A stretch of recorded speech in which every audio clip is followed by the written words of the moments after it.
poder por nós batalhará, e o mundo há de render-se a Ele. Esse é o nosso Deus, o Cordeiro imolado, seu sangue derramou por nossos pecados, e o mundo há de render-se ao Cordeiro e ao Leão. O mundo há de render-se a Ele.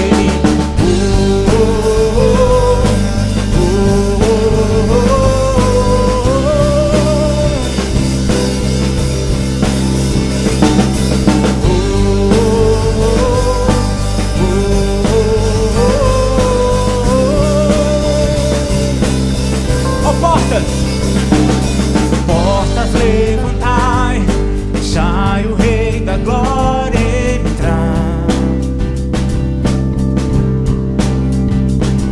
Ele veio pra salvar e aos cativos libertar, pois quem impedirá o Senhor? Esse é o nosso Deus, o Leão de Judá, rugindo com poder, por nós batalhará, e o mundo há de render-se a Ele. Esse é o nosso Deus, o Cordeiro imolado, seu sangue derramou por nossos pecados, e o mundo há de render-se ao Cordeiro e ao Leão, e o mundo há de render-se a Ele.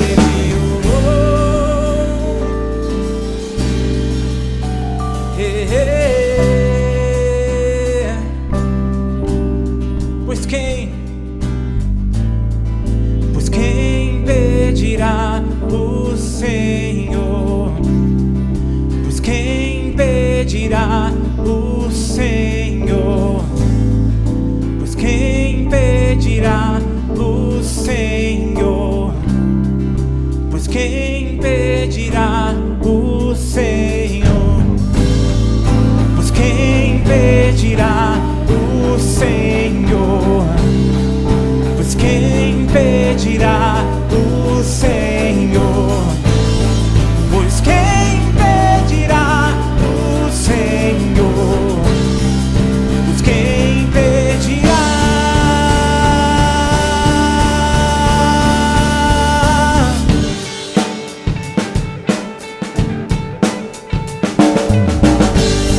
Esse é o nosso Deus, o Leão de Judá, rugindo com poder, por nós batalhará, e o mundo há de render-se a Ele. Esse é o nosso Deus, o Cordeiro imolado, seu sangue derramou por nossos pecados, e o mundo há de render-se ao Cordeiro e ao Leão, e o mundo há de render-se a Ele.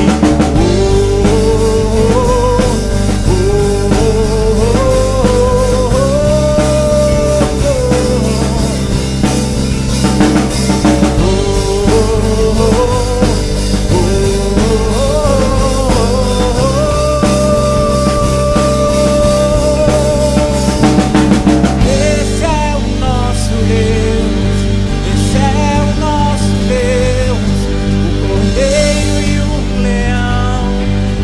Nós te exaltamos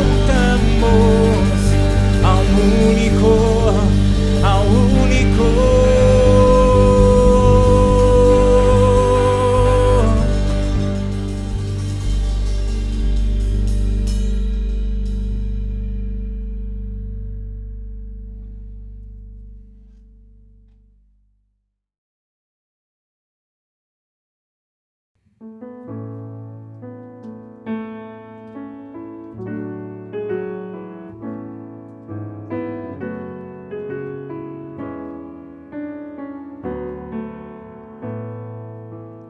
Rei do meu coração, seja o monte que percorro, a fonte que eu bebo, és minha canção.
deixarás jamais. Tu não me deixarás, não me deixarás jamais. Tu não me deixarás, não me deixarás jamais. Tu não me deixarás, não me deixarás jamais. Tu não me deixarás, não me deixarás jamais. Tu não me deixarás, não me deixarás jamais. Tu não me deixarás, não me deixarás jamais. Tu não me deixarás, não me deixarás jamais. Tu és bom, bom. Tu és bom, bom. Tu és bom, bom. Tu és bom, bom.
Obrigado, Senhor, Tu és bom.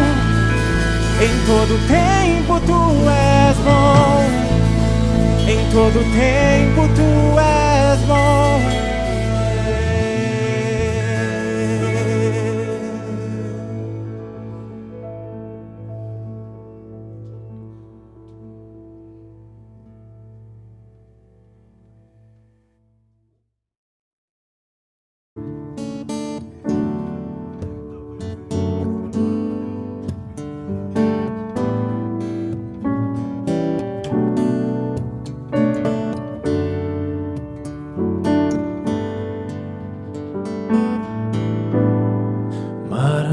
Maravilhoso é estar onde Tu ali estás. Maravilhoso é se encontrar diante da Tua presença. Eu procuro, eu encontro um lugar de intimidade para poder expressar meu amor, meu louvor a Ti. Maravilhoso é estar onde Tu ali estás. Maravilhoso é se encontrar diante da Tua presença. Eu procuro, eu encontro um lugar de intimidade para poder expressar meu amor, meu louvor a Ti. Jesus, viemos aqui só para cantar o Teu nome. Jesus, estamos aqui para engrandecer o Teu nome. Jesus, viemos aqui só para cantar o Teu nome. Jesus, estamos aqui para engrandecer o teu nome. Maravilhoso é estar onde tu ali estás. Maravilhoso é se encontrar diante da tua presença. Eu procuro, eu encontro um lugar de intimidade para poder expressar meu amor, meu louvor a ti. Jesus, Jesus, viemos aqui só para cantar o teu nome. Jesus, estamos aqui para engrandecer o teu nome. Jesus, viemos aqui só para cantar o teu nome. Jesus, estamos aqui para engrandecer o teu nome. Jesus, que doce nome. Jesus, que doce nome. Jesus, que doce nome. Jesus, que doce nome.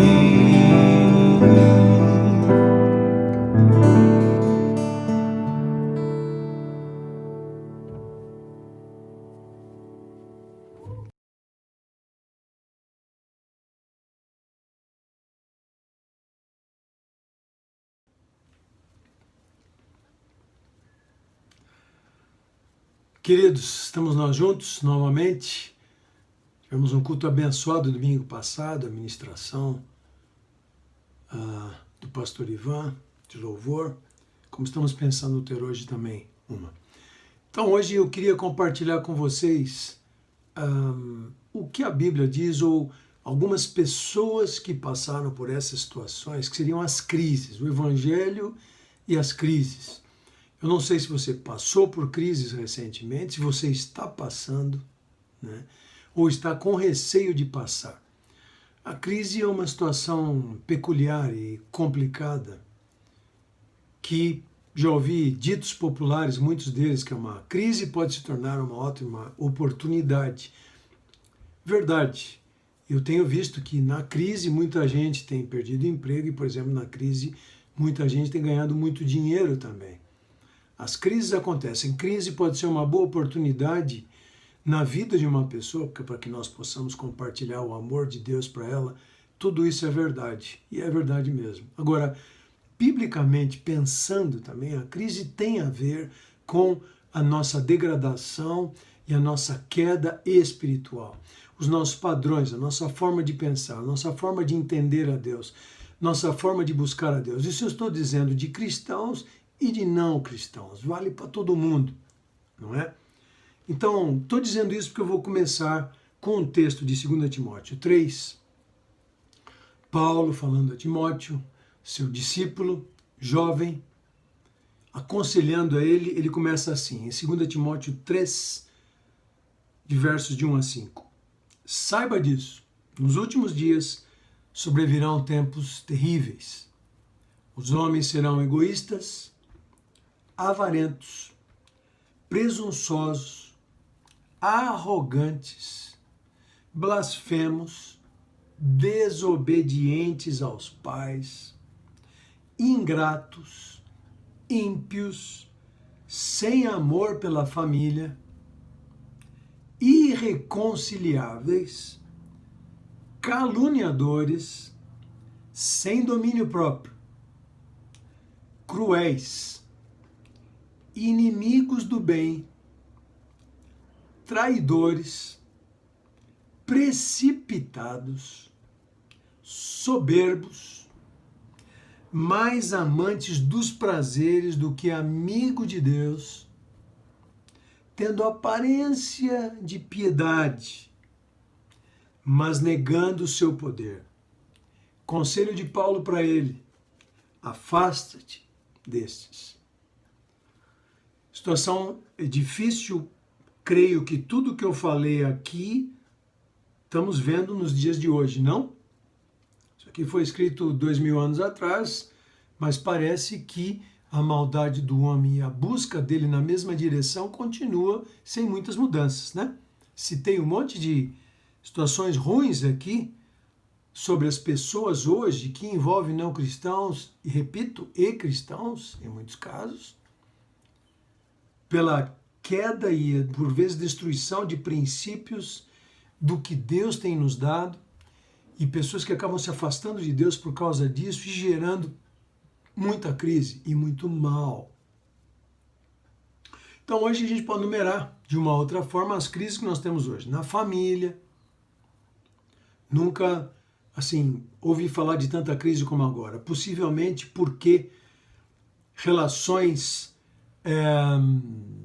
maritais entre sexos do mesmo oposto e tantas outras coisas têm criado situações aonde há a destruição de princípios, de padrões e mesmo o chamar-se família, situações que não são família.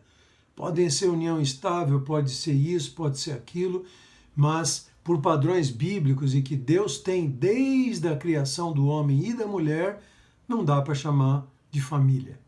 Problemas na saúde, bom, esses 7 meses têm sido constantes as crises, os diferentes ministros de saúde, não é verdade?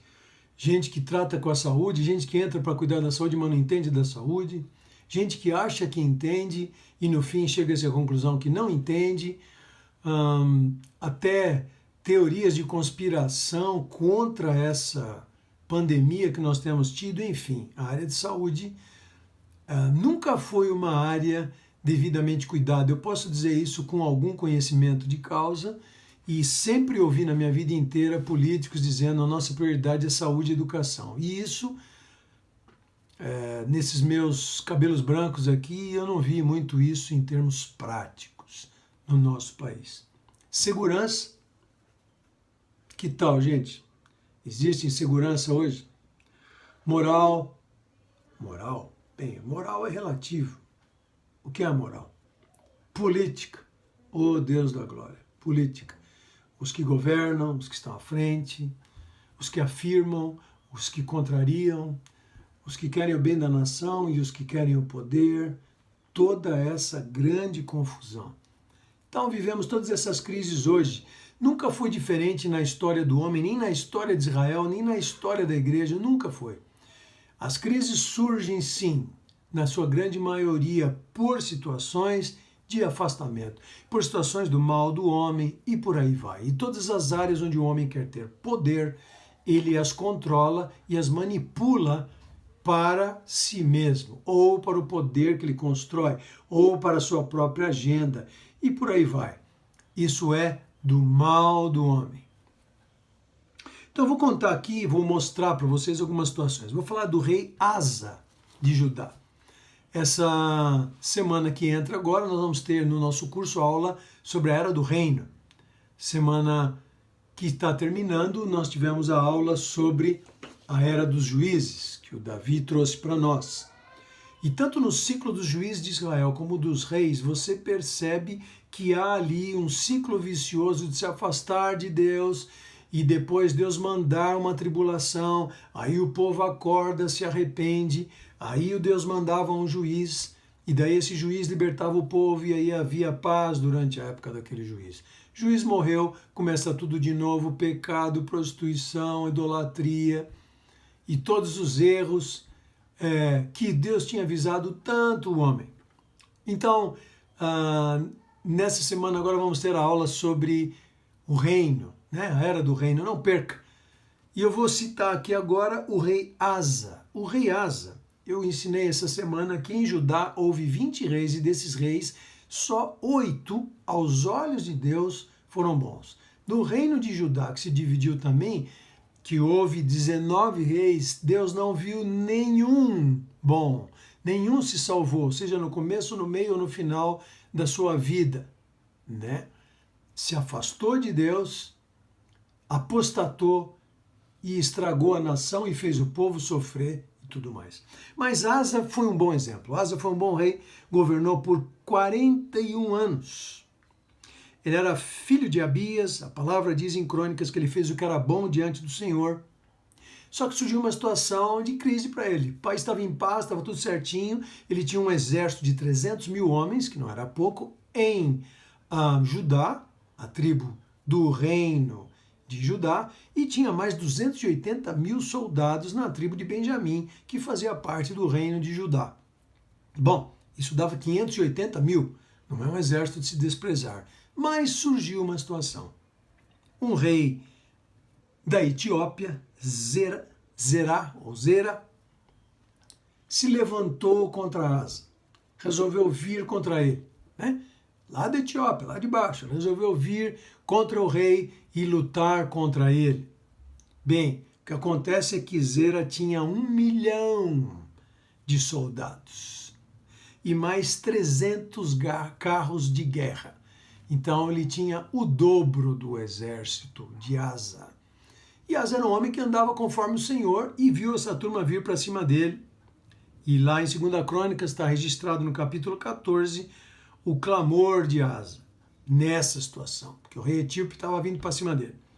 Então Asa clamou ao Senhor seu Deus: Senhor, não há ninguém como tu para ajudar os fracos contra os poderosos. Ele se humilhou, né? Ajuda-nos, Senhor, ó nosso Deus, pois em ti pomos a nossa confiança. E em teu nome viemos contra este imenso exército. Ó Senhor, tu és o nosso Deus. Não deixes o homem prevalecer contra ti. Asa amava ao Senhor e por ser fiel ao Senhor, ele poderia dizer que os inimigos dele eram os inimigos do Senhor. E vice-versa, claro. E foi isso que ele orou. E a continuidade do texto diz que o Senhor derrotou os etíopes diante de Asa e diante de Judá. E os etíopes o quê? Fugiram. Quem derrotou os etíopes? O Senhor.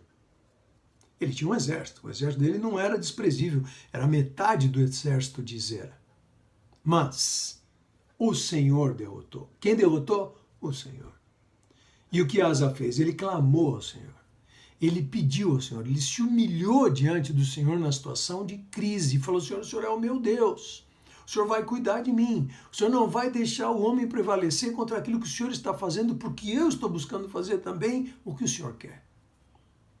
E a vitória contra a crise, contra essa situação terrível, que seria uma crise política, militar, social. Você imagina, época de guerra e de luta, que naquela época era muito mais comum, e eram reinos, né, que estavam procurando crescer, eram impérios, como eu já expliquei.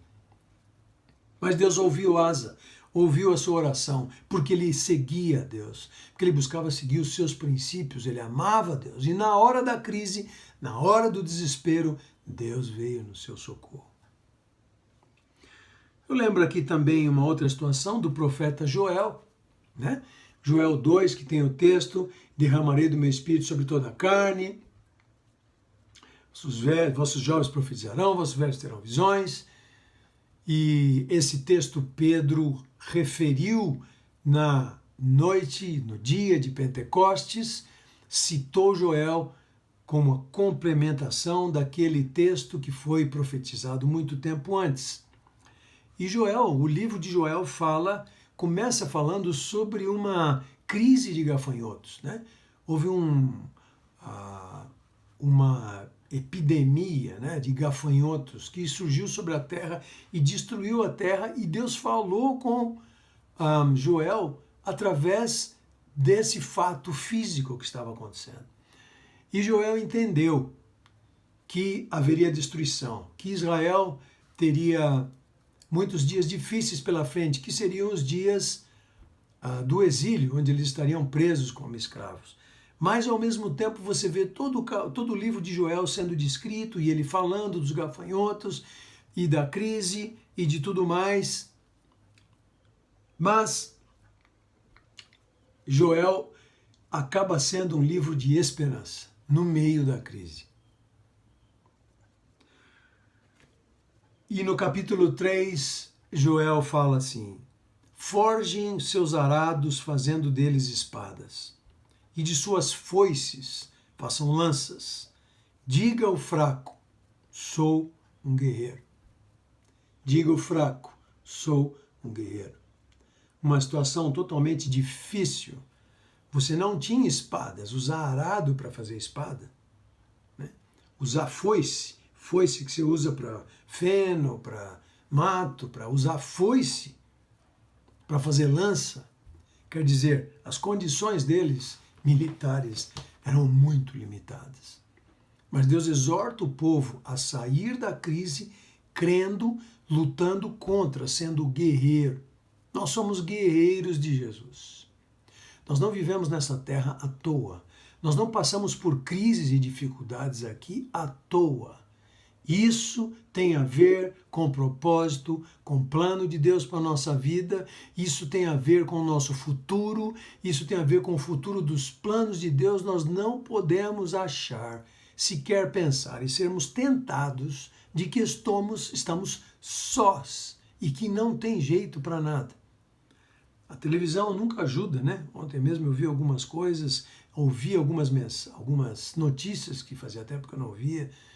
Abala o coração, né? Mexe com você.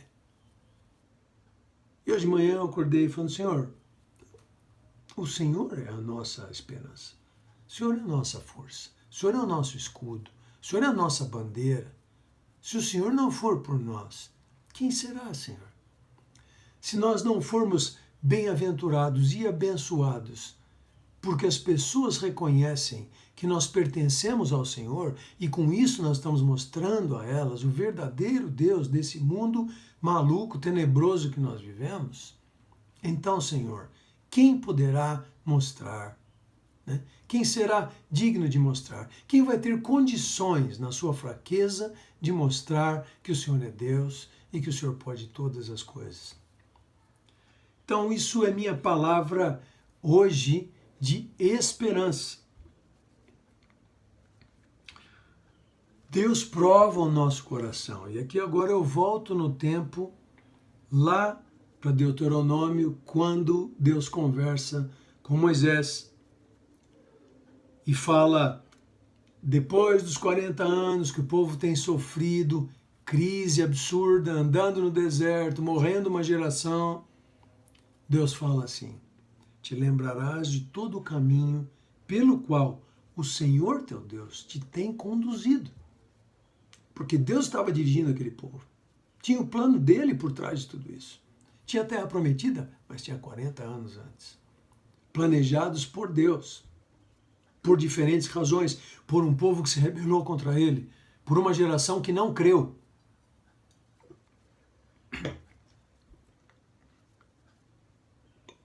Foi parte dos planos de Deus os 40 anos. E assim foi. E Deus está falando aqui: Deus te tem conduzido durante esses 40 anos no deserto. Para quê? A fim de te humilhar, te provar, para conhecer o que estava no teu coração. Se guardarias ou não os seus mandamentos. Se você seria fiel ou não ao Deus da tua mocidade, ao Deus da tua crença, ao Deus da tua esperança. Já citei aqui a frase do Bill Johnson e vou citar de novo. Dentro do Evangelho,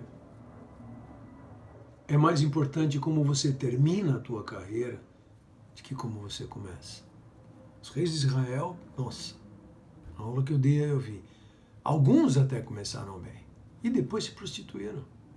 Depois se esqueceram de Deus, esqueceram dos mandamentos de Deus, não buscaram mais sua palavra, não buscaram mais a sua presença. Não tem como segurar. E se perderam. Deus deu essa situação toda para Israel, todo o deserto dos 40 anos. Ele está dizendo aqui em Deuteronômio, para quê? Para te humilhar. Somos orgulhosos ou não? Fala para mim. Para te provar, para saber o que estava no seu coração. O que fica dentro do nosso coração de verdade, muitas vezes, que só Deus pode ver. O que fica. Só Ele sabe. Salmo 139, Davi fala assim: sonda-me, ó Deus, vê se há em mim algum mau caminho e livra-me pelo teu amor.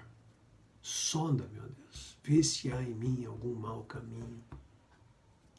Purifica-me, livra-me do meu mal. Oração de um rei que fez muita coisa errada, que errou bastante, mas que também conheceu muita coisa de Deus e se submeteu a Ele. Então, Deus sonda o nosso coração, Deus prova, não porque Ele é ruim, nem porque Ele é masoquista. Ele quer construir em nós, perpetuar em nós algo que é dele, algo que não acaba, algo que quando vier a crise, quando vier a peste, quando vier a doença, não vai ser abalado, como Hebreus fala.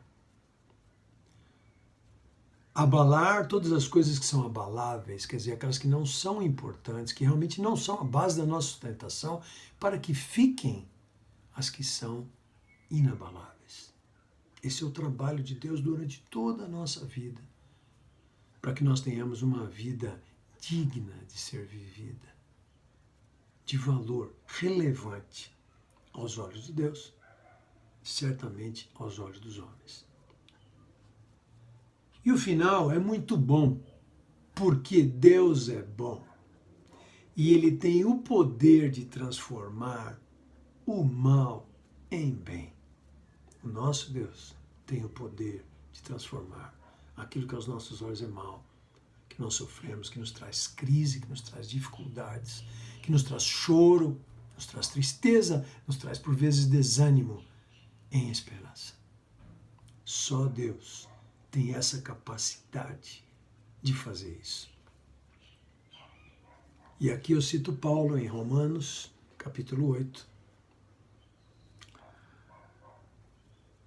É quase isso aqui uma confissão. Eu vejo ele escrevendo quase como uma confissão. Do mesmo modo, o Espírito Santo nos socorre nas nossas fraquezas. Pois nós não sabemos, muitas vezes, nem como nós devemos orar. Você já passou por essa situação? Teve vezes que eu só chorei, clamei, gemi e não falei nada. Eu não sabia nem o que falar. Não sabia nem que palavras dizer. Não tinha as palavras para dizer. Você passou por isso? Pois é. O Espírito nos socorre na nossa fraqueza. Porque nós não sabemos muitas vezes como orar. Mas Ele, o próprio Espírito, intercede por nós. Com gemidos inexprimíveis. Ou gemidos que não se expressam com palavras. A língua dos anjos, a língua do Espírito Santo, ela é sobrenatural. Ela leva diante de Deus aquilo que nós não conseguimos com português, com inglês ou qual seja a nossa língua, expressar a Deus. É uma expressão do nosso espírito, pelo Espírito de Deus, sobrenatural, daquilo que estamos vivendo e passando. Para que Deus, soberano, se manifeste. Para que o seu Espírito nos encha. Nos traga paz, nos dê aquela força que Joel fala, do guerreiro para passar pela crise, para vencê-la e para ver Deus operar. É uma característica, eu tenho pensado muito nisso, eu não acho que eu sou essa pessoa, mas é uma característica do homem e da mulher sábia, saber ver o bem que Deus vai fazer acontecer no mal que nós estamos passando. Isso é profético, isso é sobrenatural e isso é sábio. Isso vem do céu. Do inferno vem o nosso desespero, vem a nossa crise, vem o nosso murmurar, vem o nosso reclamar. Isso não vem de Deus. Agora, de Deus vem, a situação é essa na prática. E eu vou transformá-la nisso, porque eu sou o Senhor e eu posso fazer e eu tenho o poder de fazer. Posso ouvir um amém? O poder de fazer me pertence. Eu sou o Senhor. Eu intercedo. Eu uso o meu espírito para interceder por você. Mesmo quando você não sabe o que orar. Esse espírito que vem de mim e habita em você intercede de uma maneira sobrenatural, que nem diabo nem demônio, ninguém entende o que você está falando. Você está falando em espírito com o Senhor. E isso traz o consolo, traz a vitória, traz a estratégia, traz a visão. Conseguir ver o mal sendo transformado em bem. Isso é sobrenatural. E daí o verso 28, ele diz, você conhece o verso, sabemos que todas as coisas cooperam para o bem daqueles que amam a Deus, daqueles que são chamados segundo o seu propósito. Esse verso, ele é impossível se nós não conseguirmos crer que as nossas crises, os nossos desesperos, as nossas situações sem esperança não podem ser transformadas por Deus. Não dá para viver esse versículo se nós nem pelo menos de princípio cremos nele. As situações inexplicáveis, as difíceis, as impossíveis, as de muita dor, as de muito sofrimento, se Deus não tem poder para mexer nisso ou transformar isso em algo útil, relevante, saudável espiritualmente ou mesmo fisicamente, a cura do corpo. Então não dá para dizer que todas as coisas cooperam para o bem. Isso nos leva a um raciocínio espiritual. Isso nos leva à comunhão céu-terra, que nós falamos tanto. Isso nos leva a uma proximidade de Deus a nós maior. Nos leva a uma maturidade maior. Aí sim, vamos poder afirmar todas as coisas cooperam para o bem. Se não, humanamente, racionalmente, é impossível, na minha modesta opinião. Deus nos sustenta e nos livra e transforma as crises da nossa vida em esperança. Você crê nisso? Vamos orar. Jesus querido, nessa hora, nós trazemos diante de Ti todas as nossas crises, todos os nossos medos, as nossas inseguranças, os problemas que parecem só gerar mal e multiplicar o mal e produzir mal. Nós colocamos diante de Ti, Senhor, os nossos sofrimentos, os nossos desesperos, os nossos momentos de travesseiro chorando diante do Senhor, que geram crises. E queremos, diante do Senhor, crer que essas crises podem ser transformadas em esperança conforme a Tua palavra, conforme o que Romanos nos ensina, não conforme nós, nem o nosso raciocínio, nem a nossa força. Nós não temos nada disso. Quando eu sou fraco, então eu sou forte. E o Senhor me sustenta. E o Senhor faz na minha frente como o Senhor fez com Asa, o exército ser destruído do meu inimigo, que é 2 vezes, 3 vezes, 5 vezes maior do que o meu. Nós cremos, Jesus. Nós colocamos diante de Ti agora essa palavra de fé, de esperança, baseados na Tua palavra. E cremos que o Senhor tem o poder para mudar as nossas crises em bênção. Que o Senhor tem a intenção de conhecer o nosso coração quando sofremos, para trazer a nós júbilo, alegria, momentos de grande vitória e de ver a Tua mão sobrenatural abrindo o mar, abrindo o Rio Jordão, abrindo o que precisar, a Tua mão parando o sol, parando a lua, a Tua mão fazendo aquilo que ao homem é impossível, que a ciência é impossível, que a geografia e filosofia política é impossível, que é impossível a saúde, que é impossível a política, o Senhor pode. E assim nós cremos. E depositamos nas Tuas mãos, Senhor, essas situações de crise, para que elas se transformem em milagres, para a glória do Teu nome, para os homens e mulheres Te conhecerem como o Senhor sobrenatural, todo-poderoso, para quem nada é difícil. Nós oramos no nome do Senhor Jesus, para a glória de Deus. Amém. Que Deus opere na sua vida, abundantemente, poderosamente. Vamos ter um tempo de adoração, de gratidão a Deus. e vamos perceber a sua presença e o seu poder renovador e transformador. Deus te abençoe.